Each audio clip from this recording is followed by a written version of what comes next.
Hello दोस्तों, स्वागत है आप सभी का स्लीपी क्लासेस में। दोस्तों, प्री क्योर जहां पर हम करंट अफेयर्स कवर करते हैं दोस्तों फॉर अ पर्टिकुलर सब्जेक्ट। एक हफ्ते में एक बार एक सब्जेक्ट का नंबर आता है, जैसे आज नंबर है इकोनॉमी का। तो इकोनॉमी से जुड़ी 6 खबरें डिस्कस करते हैं यहाँ पे। सबसे पहली बात, जैसे सेंटर ने कहा रिसेंटली कि आरआरबी में वो कुछ चाहता है रेगुलेटरी कैपिटल के कुछ पैसे डालना। तो क्या मतलब होता है इस बात का, सब जानने की कोशिश करते हैं कि वर्किंग जो हमारे जो CRR एटसेट्रा जो रेशोज हैं क्या होती हैं। देन पंजाब और सेंटर के बीच में तनातनी चल रही है, तो रूरल डेवलपमेंट फंड यहाँ पर एक हॉट जो चीज़ बन गई है। इंडियन एक्सप्रेस में एक्सप्लेन भी आया है इस पर। देन दोस्तों वो कह रहे हैं कि कैबिनेट ने जैसे अभी रिसेंटली जूट मटेरियल्स को लेकर एक्सटेंशन दी है कि किसी जगह पर तो 100% जो सामान जो भी थैले बोरियां बनेंगी सभी बनेंगी हमारी किसकी, जूट मटेरियल की। कि दोस्तों कहाँ जूट पाया जाता है, सबसे ज़्यादा जूट कौन सी स्टेट में है, कौन सी कंट्री में है, जूट के लिए कौन सा जो क्लाइमेट है, थोड़ी बातें डिस्कस कर लेंगे। देन अभी फ्यूचर रिलायंस की जो अमेलगमेशन की बात हुई थी, मर्जर हुआ था, एंड देन उसके बाद अमेजॉन ने उस पर केस क्यों कर दिया, इसके हमारे लिए क्या इंपॉर्टेंट पर्सपेक्टिव हो सकता है हमारे एग्जाम के लिए। इंडिया ने WTO में एक अभी बात की गई उस पर अपोज किया, एंड जो उसके WTO GATS हमारे क्या वेरियस मोड्स होते हैं बात कर लेंगे। देन इंडिया ने एंटी डंपिंग प्रोब शुरू कर दी है लो डेंसिटी पॉलीइथाइलिन इंपोर्ट्स के लिए। क्या रहती है एंटी डंपिंग, हमने बहुत बार बात की, दोबारा कर लेंगे एक बार, ठीक है। चलिए, सबसे पहला यहाँ टॉपिक है कि सेंटर ने रीजनल रूरल बैंक्स को 650 करोड़ के आसपास देने का जो यहाँ बात कही, और कहा कि इससे उनके रेगुलेटरी जो कैपिटल उनको जो वहाँ पर एक अगर इतना अमाउंट ऑफ मनी जो कि बिल्कुल कोर में रहेगा, जो कि ओनर्स की जो इन्वेस्टमेंट कहलाती है दोस्तों। अगर इमेजिन किसी बिजनेस में अगर ओनर्स ने ही इन्वेस्ट नहीं किया हुआ तो इमेजिन वो कितना बिजनेस रिस्की बिजनेस हो सकता है, कि ओनर्स को ही भरोसा नहीं है कि ये बिजनेस चलेगा, तो इसीलिए उसमें इन्वेस्ट नहीं किया हुआ। तो इसलिए सरकार को इन्वेस्टेड रखना ज़रूरी रहता है। सरकार अगर जो हमारे रीजनल रूरल बैंक्स में अगर एक ओनर है, एक पार्टनर है, तो वो भी अपना पैसा इसमें लगा कर रखे, ठीक है। कैपिटल की बात कहते हैं। एंड देन दुनिया भर में बहुत से इसके नॉर्म्स हैं जो कहते हैं, जैसे जिसमें सबसे इंपॉर्टेंट है बाजल नॉर्म्स, जो कि बाजल का जो 3rd फेज आ चुका है दोस्तों, जो ग्लोबल फाइनेंशियल क्राइसिस के बाद लागू किया गया था, ताकि बैंक्स क्रैश ना कर जाएं, जो बैंक्स के ओनर्स ही कहीं पहले ही भाग चुके हों, तो ओनर्स का तो यहाँ पैसा लगा हो। ओके, तो CRR को लेकर बात की जाती है, जो कि कैपिटल एडिक्वेसी रेशो के बारे में बात करता है, कि risk weighted asset ratio. Simple शब्दों में अगर इसकी बात करें कि एक बैंक के पास कितना कैपिटल है, दैट मीन्स कितना ओनर्स का पैसा पड़ा हुआ है कंपेयर टू जो बैंक में कितना ओवरऑल जो उसका एक्सपोजर है, जो उसका रिस्क है, एक मिनिमम अमाउंट तो रहना चाहिए, ठीक है। अगर CRR की वैल्यू ज़्यादा है, दैट मीन्स बैंक के पास ओनर्स जो मनी या कैपिटल अच्छा खासा है, तो it's a safe bank, it's a good bank. Collapse करने के इसके चांसेस वगैरह भी कम हो जाते हैं, एंड अकॉर्डिंगली वेरियस अदर जो पर्पसेस के लिए भी इस पैसे को यूज़ किया जा सकता है, ठीक है। जो अगर उसमें जाके अगर पैसे जमा कराने हैं, आपको थोड़ा कॉन्फिडेंस रहेगा कि ओनर्स का पैसा भी पड़ा हुआ है, तो डरने की बात कम है। अगर इनकेस अगर रिक्वायरमेंट हुई तो इसको भी लिक्विडेट किया जा सकता है ओनर्स के मनी को, ठीक है। तो अभी अदरवाइज जो वैसे तो 9% के आसपास कहा जाता है कि रखिए, लेकिन RBI ने और जो इसका स्ट्रिंजेंट स्टैंड लेते हैं वो 12% कहा हुआ है, कि कम से कम जो टोटल अगर हम जितना भी एसेट्स हैं बैंक के, उसमें से उसका 12% तो कैपिटल होना ही चाहिए, ठीक है। तो अब रीजनल रूरल बैंक्स की बात करें तो सरकार ने कहा है कि उसमें पैसा डालना है, क्योंकि सरकार भी ओनर होती है। And then regional rural banks Narasimham committee द्वारा बनाए गए थे, ठीक है, 1975 से 6 में शुरू कर दिए गए थे। एंड देन कि जो हमारे रूरल इकोनॉमी है ना, RRB में रूरल है ना, रूरल इलाकों में रहते हैं, तो ये जो रूरल इकोनॉमी को एक इम्पेटस प्रोवाइड किया जाए, क्रेडिट प्रोवाइड किया जाए, मार्जिनल फार्मर्स हैं उन तक क्रेडिट को, उधार को पहुंचाया जाए, ताकि अपने बिजनेस को वो आगे लेके जा सकें, अपने खेती बाड़ी को और बेहतर बना सकें। तो RRBs की ओनरशिप हमने बहुत बार कवर की है, एक बार फिर करते हैं। 3 ओनर रहते हैं, सेंट्रल गवर्नमेंट, स्टेट गवर्नमेंट और एक स्पॉन्सर बैंक, ठीक है। तो जो क्या ओनरशिप रहती है 50%, 15 एंड 35%, स्टेट गवर्नमेंट की 15%, सेंट्रल गवर्नमेंट की 50% एंड एक स्पॉन्सर बैंक रहता है उसकी 35% ओनरशिप रहती है। तो इसीलिए सेंट्रल गवर्नमेंट ने कहा कि वो अपने ओनरशिप के हिसाब से और पैसा डालना चाहते हैं। तो अदरवाइज अगर हम देखें हमारे देश का बैंकिंग स्ट्रक्चर, जिसको हमने डिटेल में कवर किया हुआ दोस्तों, अगर आप हमारे वो उसमें देखते हैं वीडियोस, जो अगर आप पेड मॉड्यूल का जो पार्ट भी हैं, तो वहाँ पर हमने डिटेल में थोड़ा सा एक देखा भी था कि कैसे हमारा बैंकिंग स्ट्रक्चर, जहाँ पर हमारी जो primary agricultural credit societies etcetera exist करती हैं। एंड देखो दो तरह से रहते हैं ना, शेड्यूल्ड बैंक्स होते हैं जो कि जो बैंकिंग में जो शेड्यूल एक एक्ट है हमारे पास, रादर जो बैंकिंग एक्ट में शेड्यूल लगा हुआ है उसमें कुछ बैंक्स लिखे हुए हैं कि उसके तहत बनाए जाएंगे, एंड देन कुछ उसके बियॉन्ड होते हैं। शेड्यूल्ड बैंक्स में अगर देखें तो कमर्शियल बैंक्स आते हैं, एंड देन कुछ हमारे कोऑपरेटिव होते हैं जिसमें स्टेट भी हो सकते हैं, सेंट्रल हो सकता है, जिसके आगे प्राइमरी क्रेडिट सोसाइटीज़ भी होती हैं। ओके, कमर्शियल बैंक्स में हमारे पब्लिक सरकारी सेक्टर बैंक्स हैं, है ना, देन रीजनल रूरल बैंक्स हैं, एंड देन प्राइवेट बैंक्स हैं। सरकारी में एक तो स्टेट बैंक का बड़ा सा ग्रुप है हमारे पास, देन बाकी नेशनलाइज बैंक्स भी हैं, and then private sector banks में कुछ इंडियन है, कुछ फॉरेन है। ठीक है, थोड़ा सा आपको दिमाग में इसको थोड़ा स्ट्रीमलाइन करने की रिक्वायरमेंट है। ओके, एंड देन अब देखें यहाँ पर जो प्रायोरिटी सेक्टर लेंडिंग हो रही है, प्रायोरिटी सेक्टर लेंडिंग मतलब जो सरकार ने, आरबीआई ने कुछ रखे हैं सेक्टर्स जहाँ पर आपको लेंडिंग करनी है। हमने बैंकिंग के लेक्चर में, अगर आपने ये नहीं देखा हुआ तो बैंकिंग के हमारे लेक्चर्स जो कि ना सिर्फ हमारे पेड कोर्सेज में दोस्तों यूट्यूब पर भी फ्रीली अवेलेबल है आपके पास, वहाँ पर भी हमने पीएसएल की बात की है, प्रायोरिटी सेक्टर लेंडिंग क्या होती है। तो उसमें भी अगर जो टोटल क्रेडिट जा रहा है उसमें तो 75% तो आरआरबीज को अपना टोटल क्रेडिट का 75% तो कहाँ पर पीएसएल में देना है। बाकी बैंक्स के लिए कितना रहता है दोस्तों? 40% रहता है। ठीक है, ये बात में कोई डाउट तो नहीं है, आपको याद है ये वाली बात? ओके, देन जो माइक्रो इंडस्ट्रीज एट्सेट्रा वगैरह को बहुत जगहों पर तो ये जो आरआरबीज मदद करते हैं, इसलिए आरआरबीज का मजबूत होना बहुत ज़रूरी है। हमारे देश में बहुत सारे आरआरबीज एग्जिस्ट करते थे, लेकिन अभी अगर हम आज लेटेस्ट देखें 43 एग्जिस्ट करते हैं। आरबीआई की वेबसाइट पर आज अगर मैं आपको बताऊं तो आज है 5 नवंबर 2020। आरबीआई की वेबसाइट पर हमने जाके अकाउंट किए, 43 अभी आरआरबीज लिस्टेड हैं, एग्जैक्ट 43। ओके, देन आरबीआई ही इसको क्योंकि रेगुलेट भी करता है। प्रायोरिटी सेक्टर लेंडिंग मैंने आपको बताया कि आरबीआई ने कुछ जो स्पेसिफिक सेक्टर्स की बात की है, जैसे एग्रीकल्चर हो गया, एंड देन जो एमएसएमईज, देन जो पुअर पीपल की हाउसिंग, ऐसे कुछ सेक्टर डिसाइड किए हैं। उनकी आगे सब वेटेज भी है कि कितना कितना अगर एक बैंक ने उधार देना है, टोटल अगर उनका क्रेडिट जा रहा है एएनबीसी जिसको बोलते हैं, ठीक है, जो नेट बैंकिंग क्रेडिट जा रहा है, तो उसका 40% इन किसी सेक्टर्स में होना चाहिए। इनके सब जो आगे टारगेट्स भी हैं, फॉर एग्जाम्पल एग्रीकल्चर में लेट्स से 10% के आसपास, ठीक है, ये सब जो है टारगेट्स भी आप देख सकते हैं, ये जो हमारे पीएसएल का आइडिया। एंड देन एनपीएस बनने शुरू हो गए हैं, इसीलिए जो और डिमांड आती है कि एनपीएस बन रहे हैं अगर, तो हमारे बैंक्स मजबूत रहें, बिल्कुल बैंक्स में कोई कोलैप्स ना कर पाए। रीजनल रूरल बैंक्स को जो कैपिटलाइज करने की बात आती है, एनपीए के बारे में देख सकते हैं। हमने एक वीडियो भी डाला हुआ हमारे यूट्यूब पे, देख सकते हैं आप, जिसका हमने नाम ही क्या दिया, एनपीए स्पेशल, कि उसमें एनपीए के बारे में ही सारी बातें, थोड़ा उसमें अमेंडमेंट, थोड़ा उसमें बदलाव हो गया है, लेकिन आप जान जाएंगे कि कौन सी चीज़ें जो वहाँ पर चेंज हो गई हैं।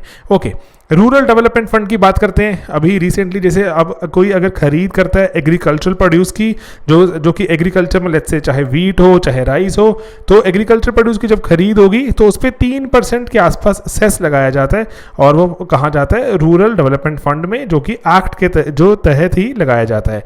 ओके, अब ये जो एक रूरल डेवलपमेंट बोर्ड भी है, और रूरल डेवलपमेंट बोर्ड क्या करने की कोशिश करता है कि जो एग्रीकल्चर या रूरल इलाकों में अगर स्ट्रीट लाइट्स लगवानी है, धर्मशाला, पंचायत, कैनाल्स, ड्रेन्स, है ना, और सरकारी हेल्थ इंफ्रास्ट्रक्चर, जो ड्रिंकिंग वाटर, सैनिटेशन, बहुत सी चीज़ों को जो बात की जाती है, वो रूरल डेवलपमेंट बोर्ड कहाँ से? आरडीएफ से पैसा लेकर और डेवलप करता है। तो लेकिन अभी रिसेंटली न्यूज़ में क्यों आ गया फिर ये आरडीएफ? तो ये न्यूज़ में इसलिए आ गया क्योंकि पंजाब, जहाँ पर बहुत ज़्यादा जो फूड, जो हमारे ग्रेन्स प्रोक्योर की जाती हैं बाय एफसीआई, तो एफसीआई वहाँ से जो पैसा जो उसका बकाया रहता है एफसीआई का, जो कि उसने पंजाब को पे करना होता है, जो कि इस साल कुछ 1850 करोड़ के आसपास रुपए है, तो उस पर जो हमारे मिनिस्ट्री है, जो consumer affairs, food and public distribution, उन्होंने उस पर रोक लगा दी है, सस्पेंड कर दिया है।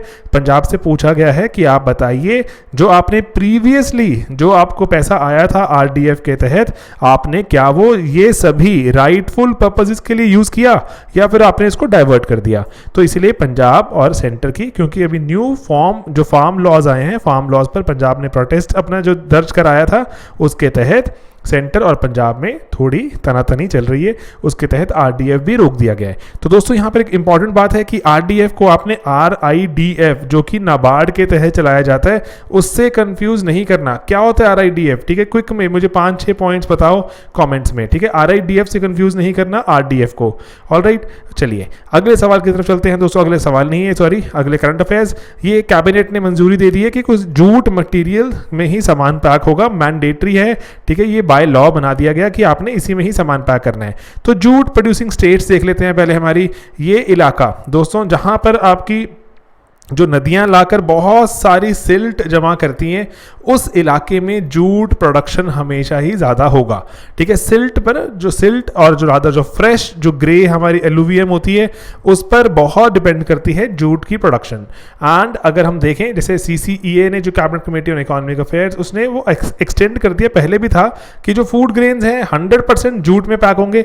एक तो थोड़े जो हमारे ना एनवायरमेंट फ्रेंडली रहते हैं जूट के, बाकी है ना, और जो जूट हमारे देश में किसान भी बहुत उस पर सपोर्ट होते हैं। जूट के बोर्ड को भी हम, जैसे जूट बोर्ड है उसको भी हम थोड़ा जो इम्पेटस देते हैं, थोड़ा प्रोत्साहन देते हैं कि हम सरकार ही खरीद लेगी, कोई बात नहीं, चिंता मत करो, ठीक है, फूड ग्रेन्स, शुगर एटसेट्रा वगैरह के लिए। तो लेकिन उसमें जो जूट पैकेजिंग मटेरियल एक्ट है उसके तहत इसको मैंडेटरी कर सकते हैं।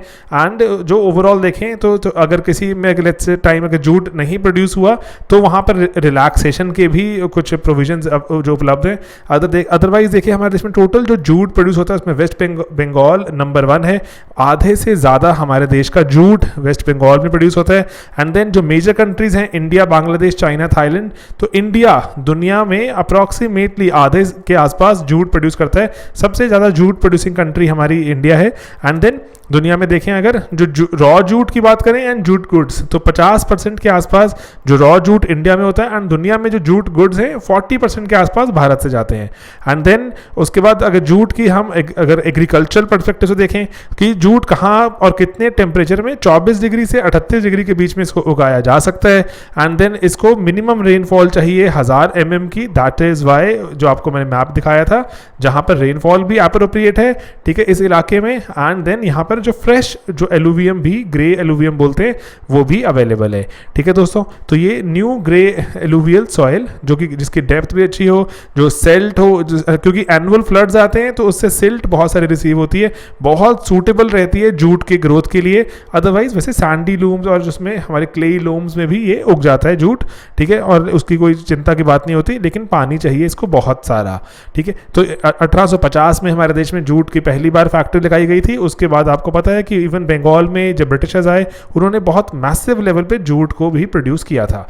ओके, चलिए आगे चलते हैं। यहाँ पर ये है अब फ्यूचर जो ग्रुप है, एक रिलायंस के साथ अमेलगमेशन मर्जर हो गया था, जिस पर अमेजॉन ने थोड़ी जो आपत्ति जताई, केस कर दिया। और केस कहाँ किया गया था? एक ट्रिब्यूनल इन सिंगापुर, ठीक है, एक वहाँ पर किया गया। वहाँ पर क्यों किया गया? जो सिंगापुर इंटरनेशनल आर्बिट्रेशन सेंटर है, ये एक ऐसा एक आर्बिट्रेशन सेंटर है जो कि इंटरनेशनल लॉज हैं, जैसे यूएन द्वारा ही बनाई गई बॉडी है जो UNCITRAL कहते हैं, तो United nation commission on international trade law, उसके द्वारा बनाए गए रूल्स पर ही चलता है। इवन दोस्तों इनफैक्ट इंडिया ने मुंबई में भी एक ऐसा सेंटर की एस्टैब्लिशमेंट कर दी है क्योंकि इससे बहुत पैसा कमाया जा सकता है। सिंगापुर में ये इसलिए देखो बहुत सी कंपनीज होती हैं वो इंडिया में आके लीगल कोर्स पर जो नहीं चाहती पूरा परसू करना, क्योंकि उनको लगता है कि यहाँ इंडिया में केस लटकता जाएगा 10-10, 20-20 साल। सिंगापुर में उन्होंने केस किया, 10 दिन से कम में सुनवाई हो गई और उसका जो वहाँ पे नतीजा भी आ गया है। तो वो जो उन्होंने क्या किया है, अमेजॉन के फेवर में दे दिया। तो यहाँ पर केस क्या था देख लेते हैं। पहली बात है, ठीक है, ये इन चीज़ें हैं जैसे ये वाली जो सिंगापुर में जो आर्बिट्रेशन है किसके रूल्स के हिसाब से चलता है, यूनकिट्राल के हिसाब से। एंड ये यूएन की ही बॉडी है, जो कौन, UNCITRAL, और जो सब्सिडरी बॉडी है UN जनरल असेंबली की। तो इसके बारे में अगर पता रहे तो बेटर है कि ये ऐसी चीज़ें हैं जो इंटरनेशनल ट्रेड इन्वेस्टमेंट को और फैसिलिटेट करती हैं कि जल्दी आपका अगर कोई टेंशन होगी तो जल्दी रिजॉल्व हो जाएगी। अब अमेजॉन ने SIAC को सिंगापुर में जो इंटरनेशनल आर्बिट्रेशन जो सेंटर था उसको अप्रोच किया, क्यों? क्यों? आप अभी रिसेंटली जैसे रिलायंस ने जो फ्यूचर रिटेल को खरीद लिया, रिलायंस ने फ्यूचर रिटेल को खरीद लिया, उसके बाद जो अमेजॉन ने कहा कि हमारे कुछ कॉन्ट्रैक्ट्स पूरे नहीं हो पाएंगे। तो अब जो FRL जो हमारी फ्यूचर रिटेल है उसके प्रमोटर्स मतलब उसके जो ओनर्स हैं, उन ओनर्स एंड जो कि अदरवाइज अगर आगे देखें जो ओनर्स की आगे कोई ऐसे आज सच कोई उनकी ओनर वो नहीं है, उनकी कोई देनदारी नहीं है अमेजॉन को, लेकिन वो कह रहे हैं कि अमेजॉन और FRL और रादर FRL एंड उसके आगे जो उसके प्रमोटर्स हैं वो उनके बीच में जो कॉन्ट्रैक्ट्स है अगर वो फिर उनका क्या होगा, अमेजॉन को जो अभी अमेजॉन को देनदारी है, अमेजॉन के साथ जो बाकी कॉन्ट्रैक्ट चल रहे हैं, अमेजॉन के साथ जो बाकी अग्रीमेंट्स हैं उनका क्या होगा। तो इसलिए पहले जब तक वो रिजॉल्व नहीं होता, अमेजॉन कह रहा है कि आप अपने आप को बेच नहीं सकते। फ्यूचर रिटेल को बोल रहा है आपको रिलायंस के जो अपने आप को बेच दिया 24,000-25,000 करोड़ में, वो वाला नल एंड वॉइड हो जाएगा। एंड इसीलिए आर्बिट्रेशन सेंटर को अप्रोच किया SIC ने, और उन्होंने SIAC ने उस पर एक क्विक अगर सुनवाई करनी, दोस्तों अगर आपको क्विक सुनवाई करनी होती है उसके लिए भी इमरजेंसी एक आर्बिट्रर बिठाने की रिक्वायरमेंट होती है, वो बिठाया गया।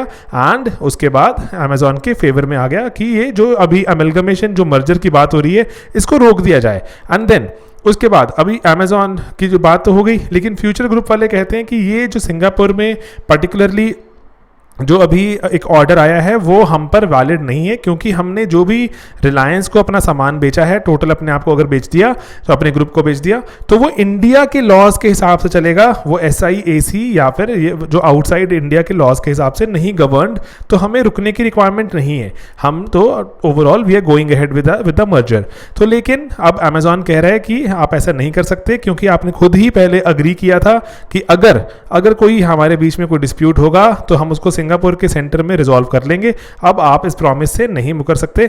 इनफैक्ट अमेजॉन ने इसीलिए अभी जो हमारे सेबी और जो हमारे बहुत सारे और जो हमारे BSE NSE हैं इनको अप्रोच किया है कि क्योंकि एक स्टैट्यूटरी रिक्वायरमेंट है, एक जो लीगल रिक्वायरमेंट है जो फ्यूचर ग्रुप को इन तीनों से एक अप्रूवल लेना पड़ता है, नो ऑब्जेक्शन सर्टिफिकेट, कि आपको कोई ऑब्जेक्शन तो नहीं है अगर हम अपने असेट्स को बेच दें, ठीक है, तो इससे NOC ना दें। अमेजॉन ने ऐसा कहा कि BSE NSE सेबी को कहा है कि आप NOC मत दीजिए, क्योंकि हमारा यहाँ पर सामान हमारा कुछ प्रीवियस कॉन्ट्रैक्ट अग्रीमेंट्स रुके हुए हैं जो फ्यूचर रिटेल के साथ रिजॉल्व होने बाकी हैं, ठीक है। तो इसीलिए अब ये जो सवाल UPSC ऐसा सवाल हमसे 2015 में पूछ चुका है आर्बिट्रेशन पर लेके GS2 में, that was a very tough question, ठीक है। और आर्बिट्रेशन इंडिया में क्यों नहीं होती, बाहर क्यों होती है, आर्बिट्रेशन का इंडिया में फ्यूचर क्या है, और इमरजेंसी आर्बिट्रेटर्स वगैरह के बारे में क्या है, आर्बिट्रेशन एंड रिकंसिलिएशन, ठीक है दोस्तों। तो ये दो चीज़ें आप प्लीज़ एक्स्ट्रा में भी देख लीजिएगा कि आर्बिट्रेशन एंड रिकंसिलिएशन ये क्या चीज़ें होती हैं, ठीक है। एंड देन उसके बाद इंडिया में ऐसे लॉ ही एग्जिस्ट नहीं करता है, मैकेनिज्म ही नहीं है कि अगर इमरजेंसी आर्बिट्रेटर, प्रोसेस बहुत स्लो है। इको सर्विस आके बताते हैं कि जुडिशियल जो रिस्पांस है वो काफ़ी डिलेड होने के कारण इंडिया बहुत सी इन्वेस्टमेंट को मिस भी कर देता है, ठीक है। एंड देन जो आर्बिट्रेशन एंड रिकंसिलिएशन हमारा एक्ट है, जो कंसिलिएशन एक्ट, इसमें अमेंडमेंट्स भी की गई हैं बहुत बार। इंडिया ने अभी रिसेंटली मैंने आपको बताया कि मुंबई में भी एक इंटरनेशनल आर्बिट्रेशन सेंटर भी बनाया है, उसके बावजूद भी इंडिया में जो केसेस हैं बहुत ज़्यादा स्लो चलते हैं, और अभी इसलिए बहुत से हमारे यहाँ पर कंपनी चाहती ही नहीं इन्वेस्ट करना, क्योंकि उनको लगता है कि इन कोर्ट कचहरी के चक्करों में फंस जाएंगी वो। एंड अगर आप खुद ही देखिए इंडिया के जो SIAC अगर जो इंटरनेशनल आर्बिट्रेशन सेंटर है, सबसे ज़्यादा वहाँ पर जो केसेस हैं वो इंडिया के ही हैं। इंडिया वाले खुद ही अग्री करते हैं कि हमारे यहाँ केस मत सॉल्व कीजिए, चलिए सिंगापुर चलते हैं, ठीक है। तो 485 केसेस सबसे ज़्यादा, फॉलोड बाय फिलीपींस सिर्फ 122, चाइना 76, यूनाइटेड स्टेट्स 65, सिर्फ इनके इतने ही केसेस वहाँ लगे। सबसे ज़्यादा केसेस वहाँ थे ही इंडिया के, क्योंकि इंडिया में प्रोसेस इतना ज़्यादा स्लो है। ओके देन दोस्तों एक और न्यूज़ है यहाँ पर, वो है कि WTO में बात कही, अभी कुछ कंट्रीज़ हैं Australia, Canada, Mexico, New Zealand, Switzerland, इन्होंने वहाँ पर जो WTO में कहा कि हमें और थोड़ा तेज़ी से काम करना चाहिए कि जो भी हमारी जो ट्रेड की क्लियरेंसेज हैं, कि अगर कोई इंपोर्ट एक्सपोर्ट हो रहा है तो वो थोड़ा तेज़ चले, फास्टर हो, कि इंपोर्ट की फटाफट से मंजूरी मिले, एक्सपोर्ट की फटाफट से मंजूरी मिले। तो इसके लिए वो चाह रहे हैं कि WTO में कुछ जो इस पर बहस हो, कुछ और इस पर डिस्कशन हो, क्योंकि अब वो कह रहे हैं जो कोविड 19 के चलते हमें बहुत रैपिडली हमें सामान भेजना पड़ता है, तो वहाँ पे कागजी कार्रवाई एक्सेट्रा पे ही लगे रहते हैं और वो सामान डिले हो जाता है। इसलिए हमें और रैपिडली अपने ट्रेड क्लियरेंसेस को चलाना चाहिए। ठीक है, तो इंडिया ने इस पे कहा कि इंडिया कह रहा है कि जनरली हाँ बात सही है आपकी, लेकिन हम ऑलरेडी बहुत सारा काम कर रहे हैं। जो इंडिया ने ट्रेड फैसिलिटेशन अग्रीमेंट जो था WTO का, उस पर भी साइन कर दिया एंड उसको इंप्लीमेंट भी करना शुरू कर दिया है। इंडिया कह रहा है हम ऑलरेडी बहुत तेजी से काम कर रहे हैं, रादर हमें इसको और स्ट्रीमलाइन करना चाहिए, इंस्टेड ऑफ कि हम और बात करें कि और ओपन अप करते हैं। और ओपन अप करने से रिफॉर्म से कुछ हासिल नहीं होगा। हमें जो रिकंसिडर करना चाहिए कि हमारे जो जनरली जो गैट्स है, जो general agreement for trade in services, उसको हम कैसे हम बेटर जो इंप्लीमेंट कर सकते हैं, उसी पर ही नेगोशिएशंस कर सकते हैं। एंड देन दोस्तों अभी यहाँ पर अगर आगे देखें तो जो हमारी कुछ लीस्ट डेवलप कंट्रीज होती हैं LDCs, उनको बहुत ज़्यादा ऑलरेडी एग्जम्पशन होती हैं। वो बहुत सारा अपना सामान बाकी कंट्रीज में भेज सकती हैं, कोई उसकी लिमिट नहीं होती, उस पर एक्स्ट्रा टैक्स, एक्स्ट्रा कोई ड्यूटी नहीं लगाई जा सकती। ऐसी बहुत सारी फ्लेक्सिबिलिटीज एक्सटेंड की गई हैं इनको। तो अब इसीलिए, लेकिन अगर हम बात करें जो ये LDCs हैं, लीस्ट डेवलप्ड कंट्रीज़ हैं, यहाँ पर जो क्लाइमेट चेंज का जो प्रभाव देखने को मिलेगा ये बहुत ज़्यादा होने वाला है। क्योंकि एक तो पहली बात है ये गरीब कंट्रीज़ हैं, यहाँ पर इंफ्रास्ट्रक्चर एटसेट्रा बहुत ही कॉम्प्रोमाइज्ड है, क्लाइमेट चेंज को ये नहीं सह सकते, जो तूफान बारिशें आएंगी। एंड देन एक और अगर हम बात देखें तो यहाँ पर ये जो LDCs हैं पर्टिकुलरली, अगर इनका इनकम लेवल वगैरह रेज नहीं किया गया, इनको एक्सपोर्ट में और रियायतें नहीं दी गई, तो ये इनका इनकम लेवल भी रेज नहीं होगा। तो अब यहाँ पर जो बात की जा रही है, जो बाकी कंट्रीज भी जैसे जो कह रही हैं, वो क्या कह रही हैं कि अभी हमें जो इन कंट्रीज को जो LDCs हैं, यहाँ पर लीस्ट डेवलपमेंट जो डेवलप्ड कंट्रीज हैं, यहाँ पर हमें और तेजी से ऐसी सर्विसेज पहुंचानी पड़ेंगी जो कि इन्वायरमेंट को बेहतर बनाने में मदद करती हैं एंड पर्टिकुलरली इनको इन कंट्रीज को और बेटर प्रिपेयर करती हैं और कि आने वाले जो क्लाइमेटिक बदलाव हो सकते हैं।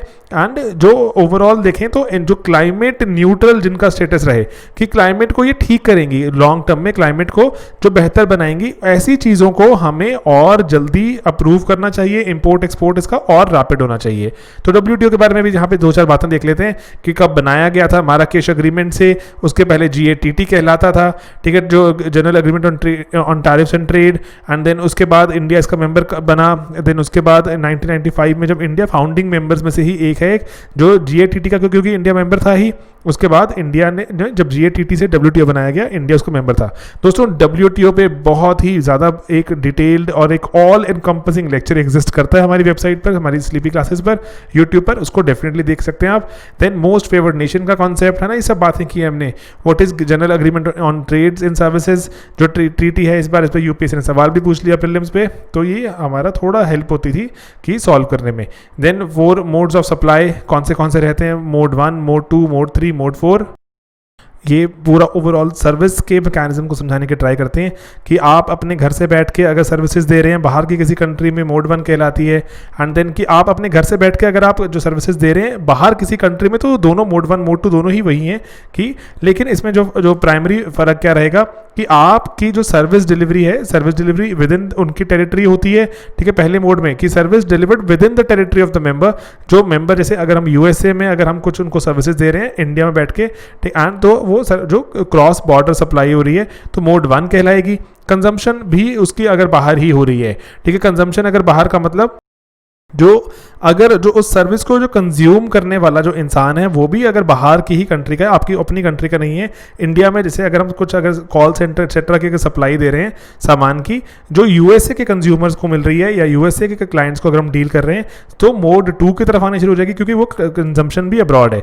लेकिन ऐसा हो सकता है कि हम एक USA बेस्ड कंपनी, ऐसा समझ के देखिए, USA बेस्ड कंपनी जिसने कॉल सेंटर इंडिया में बनाया हुआ है, लेकिन लेट्स से USA की कंपनी के, क्योंकि जैसे एप्पल का मान लीजिए, एप्पल का सामान है, ठीक है, जो उसने इंडिया में कॉल सेंटर बनाया हुआ है, लेकिन हो सकता है कि UK के किसी क्लाइंट को डील कर रहे हैं, तो वो मोड 2 में नहीं आएगी एज सच, ठीक है, वो जो जनरली क्रॉस बॉर्डर सप्लाईज हैं वो मोड 1 में आ जाएगी। देन उसके बाद है कि अगर आपका इंडिया वाला जो कॉल सेंटर को जो एप्पल वाले बंद करवा के USA में ही खुलवा दें एंड इंडियंस को बुला लें, क्योंकि इंडियंस थोड़े सस्ते पड़ते हैं, इसलिए इंडियंस को वहाँ बुला लें, तो उनकी टेरिटरी में प्रेजेंट हो जाएंगे, तो हम मोड 3 एंड 4 की तरफ आ जाएंगे। एंड अगर इंडिविजुअल लेवल पर नेचुरल पर्सन वहाँ प्रेजेंट होकर अगर सर्विसेज दे रहा है, तो वो मोड 4 आ जाएगा, जो कि अभी अलाउड एज सच इतना फ्रीली नहीं हो पाता। तो इंडिया वही बात कर रहा है कि मोड 4 को भी अभी और फ्रीली अवेलेबल किया जाए, ताकि इंडियंस बाहर जाकर अपनी सर्विसेज, क्योंकि इंडिया IT में काफ़ी जो एक एडवांटेजियस पोजीशन पर है, इसको फ़ायदा उठा सके, ठीक है। एंड देन उसके बाद अगर हम देखें जो अभी आखिरी हमारा एक और जो एक इंपॉर्टेंट न्यूज़ है वहाँ पे वो है एंटी डंपिंग। ये भी जैसे अगर देखें तो इंटरनेशनल ट्रेड से जुड़ी हुई है। तो अभी जैसे जो लो डेंसिटी पॉलीइथाइलिन इंपोर्ट्स होते हैं उसकी यहाँ बात हो रही है कि वो जैसे कुछ कंट्रीज़ हैं जो पर्टिकुलरली अपने घरेलू दामों से भी सस्ता बेच रही हैं हमारे यहाँ पर, तो जिसको डंपिंग कहा जाता है। एंड इस डंपिंग से क्या होगा, हमारी डोमेस्टिक इंडस्ट्री कोलैप्स होनी शुरू हो जाती है, क्योंकि जो लागत है, जितनी लागत आ रही है उससे भी अगर आप कम में सामान बेचेंगे तो आप क्या कर रहे हैं, जो डोमेस्टिक इंडस्ट्री को या फिर जो भी कोई और आपकी कंपेटिटिव इंडस्ट्री है उसको ख़त्म कर रहे हैं। ठीक है, तो इसलिए यहाँ पर जो LDPE को लेकर एंटी डंपिंग की यहाँ पे डिमांड की गई है कि एंटी डंपिंग ड्यूटी लगाइए, इनके प्रोडक्ट्स को महंगा कीजिए, अदरवाइज इतना सस्ता बेचेंगे तो डोमेस्टिक इंडस्ट्री हमारी खत्म हो जाएगी। ठीक है, क्योंकि प्रोडक्ट्स आर गेटिंग डंप्ड। तो अब LDPE का यूज़ भी देख सकते हैं, हमसे सवाल पूछ सकते हैं, जैसे ना जो हम ट्रैश बैग्स बनाते हैं, जो जिसमें हम कूड़ा वगैरह फेंकते हैं, एंड देन जो फूड पैकेजिंग में भी यूज़ होना शुरू हो जाते हैं, ये लैमिनेशन, बबल रैप एट्सेट्रा। तो ये लो डेंसिटी पॉलीथाइलिन है, तो इसीलिए जनरली इसको जो ज़्यादा ऐसा जो कंज्यूमेबल सामान के साथ इतना यूज़ नहीं किया जाता, लेकिन अब सिंस ये बहुत सस्ता होता है और इसलिए बाहर से मंगवाने में जो हमें और सस्ता पड़ता है, तो इसीलिए जनरली अब क्या कर रहे हैं कि अब चाह रहे हैं मार्केट कैप्चर करना। एंड दोस्तों वैसे जैसे जैसे आगे जो प्लास्टिक को लेकर नेगेटिव सेंटिमेंट्स एंड इमोशन बढ़ते जाएंगे तो हमें ऐसे केसेस और देखने को मिलेंगे जब हमारी डोमेस्टिक इंडस्ट्री खुद अंडर थ्रेट होती है एंड बाहर से सामान और सस्ता आ रहा होता है। तो क्योंकि देखो अब डोमेस्टिक इंडस्ट्री नई मशीन्स एक्सेट्रा लगाने के मूड में नहीं होती। ठीक है, ऐसे केसेस में कि नई मशीनरी लगाए, थोड़ा सस्ता कर ले सामान, तो मूड में नहीं होती। उस चक्कर में क्या करती है फिर वो अब जो बाहर से सामान आ रहा है जो महंगा नजर आता है, तो उस पर एंटी डंपिंग लगाने की बात की जाती है। तो एंटी डंपिंग इसलिए एक प्रोटेक्शनिस्ट एक टैरिफ रहता है कि डोमेस्टिक इंडस्ट्री को बचाने के लिए। अब यहाँ पर अगर आप देखें इसकी जो आपकी डोमेस्टिक जॉब्स की टेंशन हो जाती है एक्सेट्रा, तो अब जो इसकी रिसर्च कौन करता है कि ये क्या सही है, एंटी डंपिंग का जो इल्ज़ाम लगाया गया है, जो डंपिंग का इल्ज़ाम, तो इसको रिसर्च करने वाला डिपार्टमेंट ऑफ कॉमर्स में ही रहते हैं, जो हमारी मिनिस्ट्री ऑफ कॉमर्स है, वो उसको रिसर्च करते हैं एंड देन वो रिकमेंड करते हैं कि हाँ ऐसी डंपिंग की बात जो की गई थी वो सही थी। जो पर्टिकुलर जो इंडस्ट्रीज़ ने जो डिमांड की थी कि जो बाहर से सामान आ रहा है ये बहुत सस्ता बेच रहे हैं, तो इस पर थोड़ा सी डंपिंग ड्यूटी लगाई जाए, तो वो बात सही थी। तो जो मिनिस्ट्री ऑफ कॉमर्स में जो रेलिवेंट डिपार्टमेंट होगा, डायरेक्टरेट जनरल होगा, वो किसको रिकमेंड करते हैं, वो मिनिस्ट्री ऑफ फाइनेंस में डिपार्टमेंट ऑफ रेवेन्यू को, कि हाँ जी सर अब आप ये ड्यूटी लगा दीजिए। तो ड्यूटी लगाते कौन है, मिनिस्ट्री ऑफ फाइनेंस वाले। रिकमेंड कौन करेगा, ये बात हमेशा ही याद रखनी है, मिनिस्ट्री ऑफ कॉमर्स वाले रिकमेंड करेंगे, इट्स डिड ओनली रिकमेंड। इनके पास ड्यूटी लगाने की पावर नहीं है। पावर कौन लगाएगा, जो ड्यूटी कौन लगाएगा, मिनिस्ट्री ऑफ फाइनेंस में डिपार्टमेंट ऑफ रेवेन्यू वाले। ठीक है, वो ड्यूटी लगा देंगे इसमें एंड अकॉर्डिंगली जो एंटी डंपिंग जो हमारे प्रोडक्ट पर लग के थोड़ा प्रोडक्ट महंगा हो जाएगा। ओके, तो दोस्तों ये कुछ इंपॉर्टेंट करंट अफेयर्स हैं जिनके बारे में कुछ आप अगर और देखते हैं, रीजनल रूरल बैंक्स का स्ट्रक्चर देखते हैं, कब बनाए गए थे, सबसे पहला RRB कौन था, RDF मैंने आपको एक होमवर्क दिया, RIDF के बारे में बताइए, जूट मटेरियल के बारे में और जानने की कोशिश कीजिए, जूट बोर्ड का बहुत ही अच्छी वेबसाइट है, जान सकते हैं। एंड देन जो हमारे यहाँ पर CCI की प्रोविजंस क्या रहती हैं, एंड देन अगर इंपॉर्टेंट है कि आर्बिट्रेशन एंड कंसीलिएशन एक्ट के बारे में अगर आप थोड़ा और जान लें, देन उसके बाद GATS है ना, ये सब चीज़ें जो भी एक्स्ट्रा रिसर्च करता रहेगा वही मुकद्दर का सिकंदर दोस्तों कहलाएगा। तो इसीलिए ज़रूरी है कि यहाँ पर इनपुट्स मिल रही हैं, न्यूज़ पता लग रही है कि कौन सी न्यूज़ क्या हो रहा है, ओवरऑल कहानी देख ली एंड देन, लेकिन अगर डेप्थ में आपको खुद ही उतरना है, अगर उतर पाएंगे तो डेफिनेटली रिजल्ट भी अच्छा मिलेगा। बाकी हम भी अटेम्प्ट कर रहे हैं कि आपको जो एग्जैक्ट और बिल्कुल रेलिवेंट न्यूज़ ला के देते रहें, लेकिन उसके बाद थोड़ी यहाँ वहाँ एक्स्ट्रा जो भी इंफॉर्मेशन और एज चाहिए वो आपको खुद ही लेनी पड़ेगी। एंड देन दोस्तों रिगार्डिंग आवर कोर्सेज जो बताना बहुत ज़रूरी रहता है, हमारा जो GS का जो हमारा प्रीलिम्स प्लस मेंस का आखिरी बैच चल रहा है दोस्तों, उसके साथ साथ अभी रिसेंटली आंसर राइटिंग बैच भी शुरू होने वाला है, जिसको बैच 2 है आंसर राइटिंग का, वो शुरू होने वाला है। बहुत इंपॉर्टेंट बात होती है वो, जिसमें हम कुछ आंसर्स लिखते हैं हर रोज़। एंड यहाँ पर एक इंपॉर्टेंट बात क्या रहती है कि हम यहाँ पर एक दिन में एक आंसर लिखने की कोशिश करते हैं। जनरली बच्चे कहते हैं कि हमें 20 क्वेश्चन वाला ही टेस्ट चाहिए, तो लेकिन आप खुद से बात सोचिए, खुद से पूछिएगा, ठीक है, और रादर अपने जो किसी सीनियर एक्सेट्रा से कि उन्होंने कितने जो ऐसी जगहों पर जो 20 क्वेश्चन वाली टेस्ट सीरीज ज्वाइन करी, जो 15 टेस्ट थे, 20, 30, 40 टेस्ट थे, कितने टेस्ट लिखे उसमें, दोस्तों 20 क्वेश्चंस का टेस्ट लिखने के लिए आपको स्पेशल एक टाइम निकालना पड़ता है, खुद को मोटिवेट करना पड़ता है, और क्या करते हैं अल्टीमेटली हम लिखते ही नहीं। तो इसीलिए रादर एक ऐसा प्लान बनाते हैं जहाँ पे ना तो हम ओवर एम्बिशियस हैं कि हम दिन में 20 टेस्ट लिख देंगे, और ना ही हम बिल्कुल जीरो पर हैं कि हम कुछ करेंगे ही नहीं। तो इसके बीच में कहीं पर एक ऐसे सिंपल सा प्लान कि दिन का एक लिखेंगे, दिन का एक लिखेंगे। 100 दिन के प्लस हैं, 108 दिन है, ठीक है, 100 दिन तक लिखेंगे तो कुछ तो हमने अपने आप को इम्प्रूव कर लिया 100 दिनों में। तो इस टेस्ट बैच 2 शुरू हो रहा है, वेबसाइट पे अवेलेबल है ये, ठीक है। देन अगर जो PCM हमारा बैच होता है उसमें तो ये ऑलरेडी इंक्लूडेड रहता है, लेकिन आप सेपरेटली भी इसको आंसर राइटिंग बैच को ज्वाइन कर सकते हैं, ठीक है। तो बस दोस्तों ये एक सिंपल सी एक जो अनाउंसमेंट थी बतानी बहुत ज़रूरी। बाकी आप पढ़ते रहिए, मेहनत करते रहिए, मिलेंगे अगले वीडियोज़ में बहुत ही जल्द। बाय बाय दोस्तों, टेक केयर।